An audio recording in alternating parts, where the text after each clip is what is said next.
Hey, y'all. I got a big question for you. Probably the biggest question that y'all going to hear for a while. Can the 76ers win an NBA championship with Joel Embiid? And if not, are they going to regret not trading him? We'll talk about that and more next on Locked On 76ers.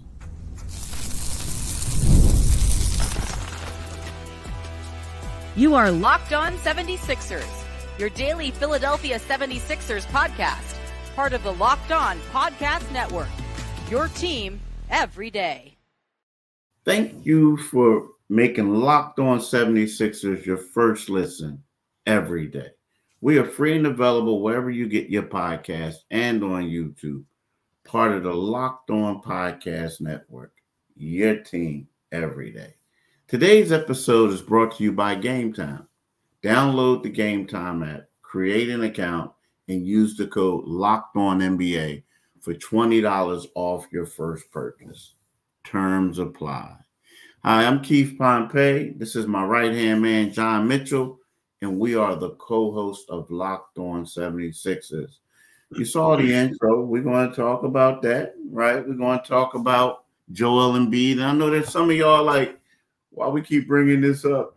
Joel's going to stay, but there's a lot of y'all out there saying it's time to move the big fella. Yeah. Right? We got to talk about that. Secondly, we're going to talk about two guys who we feel like, one guy the Sixers need to develop, and they are developing the process, and that's Ricky Council IV. He's under contract next season. And then the other guy is KJ Martin, who's going to become a free agent. What is the market going to say? And is he a guy that should come back, right? And then the third segment, I'm sorry, but we're going to have to surprise you. So, Mitch, when you look at Joel Embiid, you look at he's in line to make $3 million in extension. He's a 2023 MVP, 7-time All-Star, the most dominant regular season big man we've seen in a while. Yeah. But in the playoffs, he's always hurt. Yeah. And he has yet to get out of the second round. He had 2 first-round exits, but he has yet to get out the second round. When you look at that, do you think they'll ever win a championship with this big fella? Keith, that really is the question, because he is the linchpin, perhaps more so with any team in the Philadelphia area. He's the linchpin. He's 30 years old. That contract extension would take him to the 28-29 season. By that time, Joel Embiid will be 35 years old, and his prime will be in his rearview mirror. So he's got a 5-year, window to do it. The accolades are well deserved. He's an MVP. He was headed towards being a 2-time MVP, but back to back. But the caveat is, as we always say, it is the best ability. The best ability is availability, and Joel's just not available. We've talked about it here that he's missed 336 regular season games, which equates to four full 82 game seasons. So if the best predictor of the future is the past, and if he's not available as a younger man, as he gets older, what is the likelihood that he's going to be available to them then? And this is after they're giving him more money, they're eating up more cap space. So I don't know if he is going to be able to lead this team to the championship. I think, does he have the ability? Absolutely. Nobody. I'm not questioning his ability. I mean, for crying out loud, he averaged 33 points and 11 boards on one leg against the New York Knicks. So I don't know. I think the quandary that he creates, being such an elite talent but being so unavailable, makes it difficult for the team to just say, if you have a guy like that, you can just say, boom, he's there. That's our rock. And who wouldn't, if he were healthy, who wouldn't build around his talent in every single way? As good as Tyrese Maxey is, you build around Joel's talent. But the caveat is always, we don't know if he's going to be there. It's almost like having the employee where, I don't know if he's coming to work or not. If he comes here, he'll be very productive. He'll be the most productive person here. But I don't know if he's going to be here or not. And because of that question, and I also think, and I pound this harder than anything about him, because in in all fairness, he played 39 games last year, and I think they were like 31-8 in those games that he played in. And if he's, if he please, Joel, when you come back here, man, go vegan or something and take off those LBs, man, and do your knees a favor. As you age, just walking around the street, naturally, your body tells on you. If you're an NBA player who weighs north of 280 pounds and in that 300-pound range, if there's any, and with all these nutritionists, have somebody cooking you that boneless, skinless chicken, man. Broccoli, all sorts of vegetables and fruits, and get that body weight. Do yourself a favor and put yourself in position to be in the annals of the greatest. Because just think, if they had won a championship this year, this past season, okay, I'm being very fictitious. Had they won a championship this year, and had he had the year that he was on the verge of having, averaging more points per game than minutes played, almost 6 assists per game, had he done all those things and won a championship, the conversation would be this summer, is this the best big man we've ever seen? Just think about it. Had they won a championship, and that is as fluid as had he been available, they would be saying he's the most talented big man we've ever seen, and he has a championship to back it up. So, and I know I'm a little bit long-winded here. I'm gonna cut it off. But if he and I don't understand why the sports populace of Philadelphia, being as demanding as we are, it's just like, hey, Joel, do yourself a favor and come in at 270. It would be, listen, because the injury that knocked him out was a fluke this year. It was a fluke. Jonathan Kuminga fell across his leg at the end of a West Coast road trip. It cost him 8 weeks. But I say all that in a roundabout way to say, if Joel can be healthy, then they can win a championship, and they might not regret having him. But I think they might regret keeping him, Keith. Yeah, I don't know. Like, let me see. I don't know. Because I look at Joel right now. Unfortunately, I look at him like Dominique Wilkins, Carmelo Anthony. And that's, and I get the injury part, but you look at Luka Doncic, right? Luka. Mm-hmm. Luka is 25 years old. Mm-hmm. He made it to the finals this year. 2 seasons ago, he made it to the Western Conference Finals. Mm-hmm. Yeah. You look at Anthony Edwards, he's 22 years old. Yeah. In his 4th NBA season, and he made it to the Western Conference Finals. Right. So typically, it takes time at time. And again, it's not like you can't blame it all on him. No. Because of, I feel like that team that they had with Jimmy Butler was the team that they'd have kept them together. But he also has injuries. But at the same time, it's on him to keep himself healthy. But when you look at these other guys, I mean, who knows? He can do it, but you look at these other guys; they're much younger than him, man, and they get it done. Yeah, Like, you know what I mean? They get it done. Like LeBron, you know, he had a couple stumbles, but he broke through. You know, at the age when your guy is 30 with an injury history, you have to question if that can happen.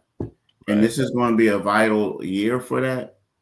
But I just don't know, Mitch. I don't know, because I'm looking at these other dudes, and typically, like, the funny part is if he descends and Maxey it continues to ascend, then you're going to say, did Maxey win it or did he win it? I mean, I'm gonna be real. Like that's the thing. Now, again, he is a dominant player, but the reason why I got to say right now, and I like Joel, and I don't want to mean to be critical of him, but right now you got to say a Dominique or Carmelo, because they put up numbers, but they couldn't duplicate that stuff in the playoffs. Yeah, they just couldn't. And you're right, because his playoff numbers come down. Compare. I think he's 27 points per game career average, and around 24.5 in the playoffs. You know, you have to. That's where you make. I mean, a guy like Jaylen Brown. Look at the way he's playing in these playoffs right now. You know, he's amping it up. He's amping it up. It's time for them to. This happens you make your name in the postseason. That's what it's about.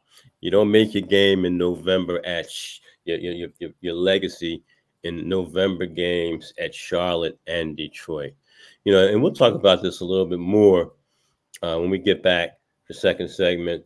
But right now, let's talk about Game Time. Are you trying to get tickets for the NBA Finals? And if you are, you've probably got 1 game, 2 games left there. But hey, look, the WNBA is here. The Phillies are the thing to do. How about looking into Game Time? Pick any specific game that you'd like to attend. You want to see the Phillies and the Braves, even though the Braves are starting to fall off a little bit. But yeah, how about you do that? You can get last-minute ticket deals, you can get flash deals, you can get zone deals, and it's easy to find and buy Major League Baseball tickets for every kind of event in your area, and not just sporting events. You can get last-minute deals. You can save up to 60% off buying last minutes for sports, concerts, comedy, theaters, and more. So save even more with exclusive in-app deals on select seats ahead of the game or event. So take the guesswork out of buying NBA Finals tickets with Game Time or Major League Baseball or WNBA. Download the Game Time app, create an account, and use Locked On NBA for $20 off your first purchase. Terms apply. Again, create an account and redeem code Locked On NBA for $20 off your first purchase. Download Game Time today. Last minute tickets, lowest prices guaranteed.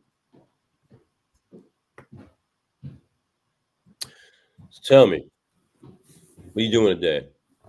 You watching Fox Sports on ESPN on your TV all day long? Turn down that volume. You have to turn down the volume with all that shouting? Of course you do. Make the switch to Locked On Sports today. A free 24/7 sports streaming channel program for you every day to bring you the biggest stories without all the screaming. Locked On Sports Today brings you can't-miss analysis, opinions, and news, streaming 24/7 on YouTube or the free Amazon Fire TV channels app, part of the Locked On Podcast Network. Your team every single solitary day. Do it today, folks. Definitely do it today. So, Mitch, here's the deal. When we talk about, we keep talking about the star hunting and going after guys, but let's face it, the Sixers need a lot of help. They need help in a lot of positions. Mm-hmm. And the reason being, y'all, they don't have a lot of players. Like, they got 4 guys basically coming back next season. 4 guys. So well, they do have Jeff Doughton. I mean, they got to pick up his option. But he was like the 3rd or 4th. He was actually the 4th point guard that they had, right? Mm-hmm. But there's 2 guys, KJ Martin, who's going to be a free agent, and Ricky Council the 4th, who played well. The thing about Ricky, though, I think Ricky was a guy who, if they didn't have to play him, they didn't feel like they didn't have to play him, they didn't. Because he's a young guy.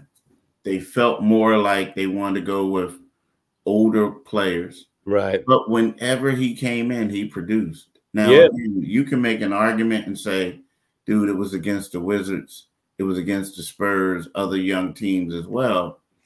But he played. He made right passes. He did a lot of things to show.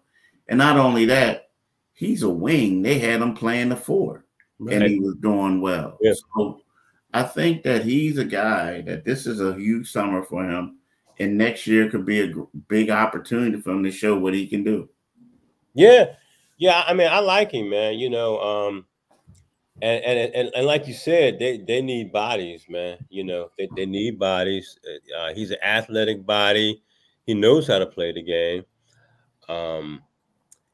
And too often I've seen the Sixers get young players. And the guy who stands out to me last year was Springer. When they traded him to Boston. I mean, I know he's not playing now, but look at that roster. Where is he going to play in the NBA Finals and the NBA playoffs?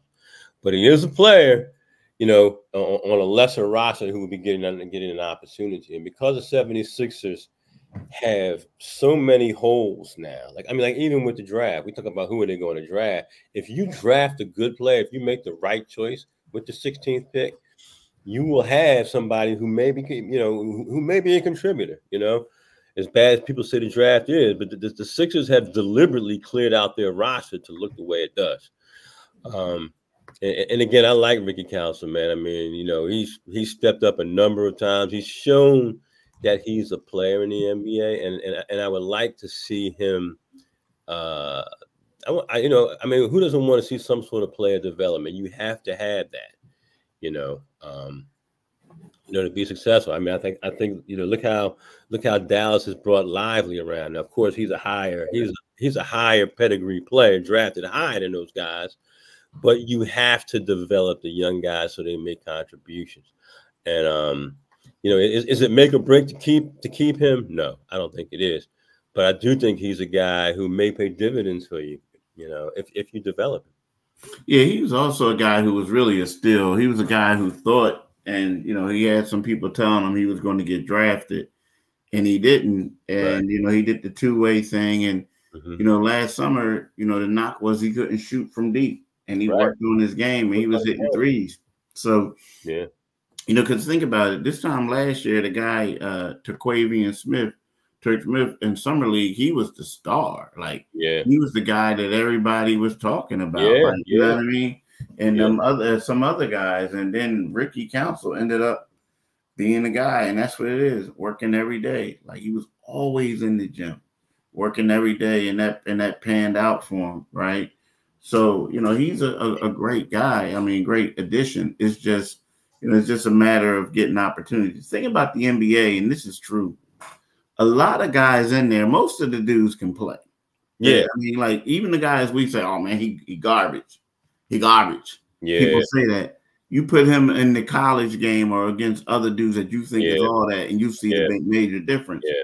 It's just sometimes perfect fit, and the other time getting opportunity. And I feel like, for him, it's just a matter of getting the opportunity, and he'll show people what he can do. And plus, if he's going to make mistakes, he's going to make mistakes. He's a young player and this and that. But, I think what we should do is, since we, ran out of time for this segment, what we'll do is we'll talk more about KJ Martin when we get back from the next one. Right. But yeah, Council is a good dude.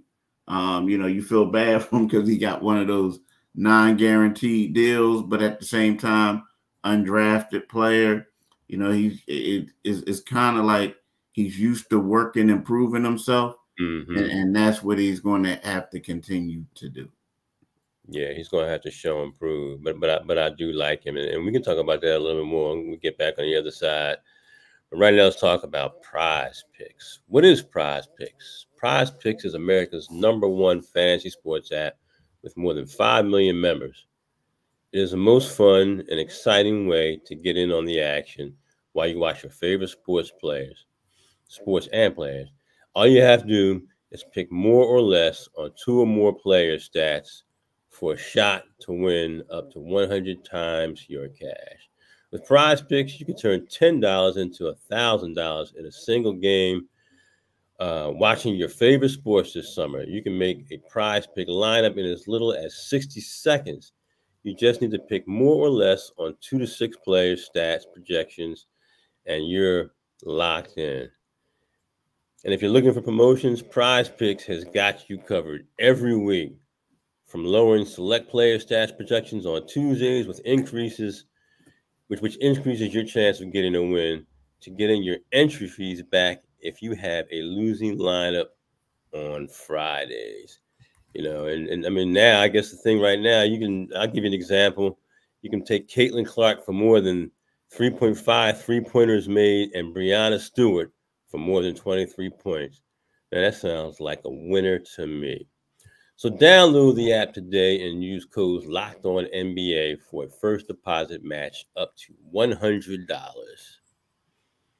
Do it again. Do it today, people. Keith, I can't be stealing your line, man. I can't be stealing your line. It's good. It's good.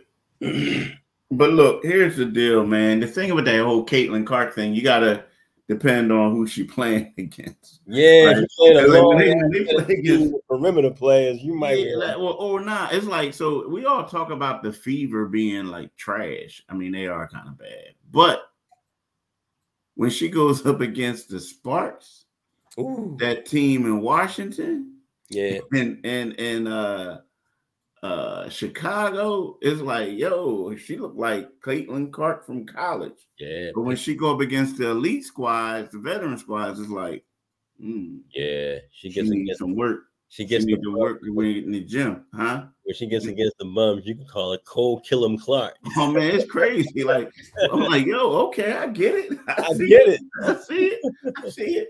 And I'm like, oh, and then when she go up against the good teams, it's like, them legs look kind of heavy against those good teams. Yeah, your boy, when they play the good teams, your boy Akbar is quiet.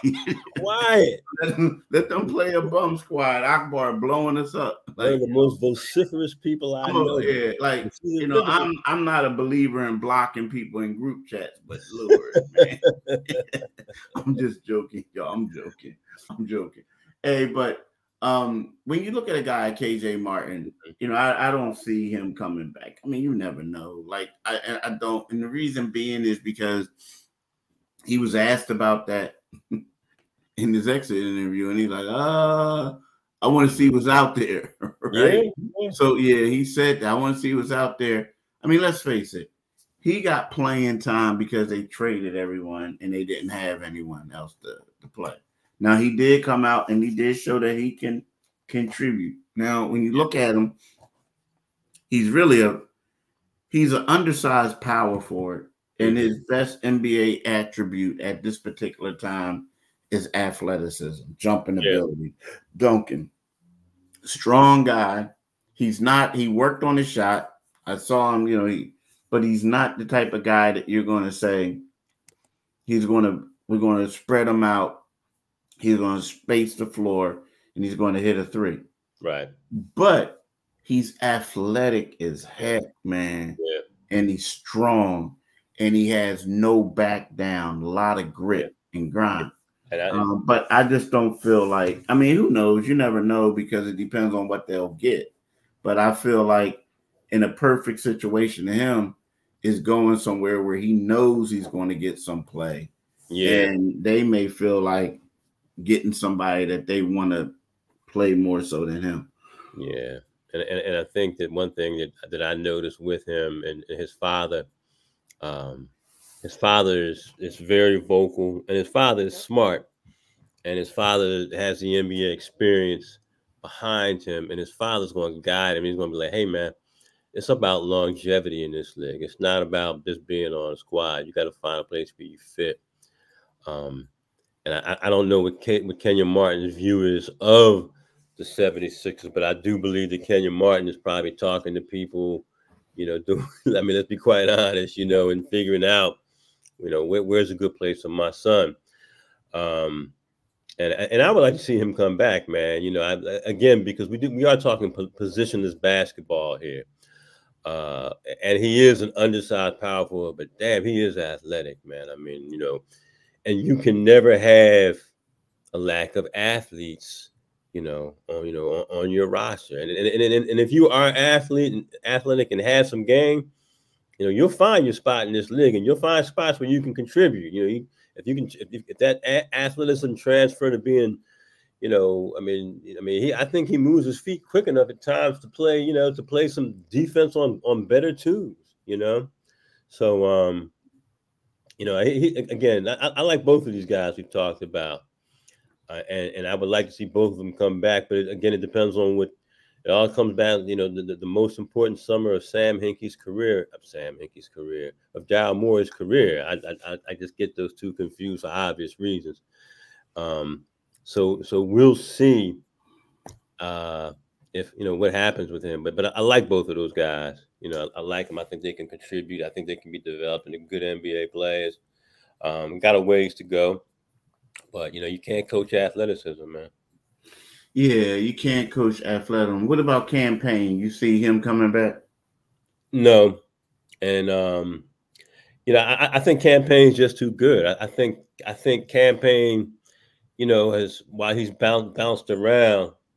If he likes it here and does something team friendly, I mean, would you see him on a minimum?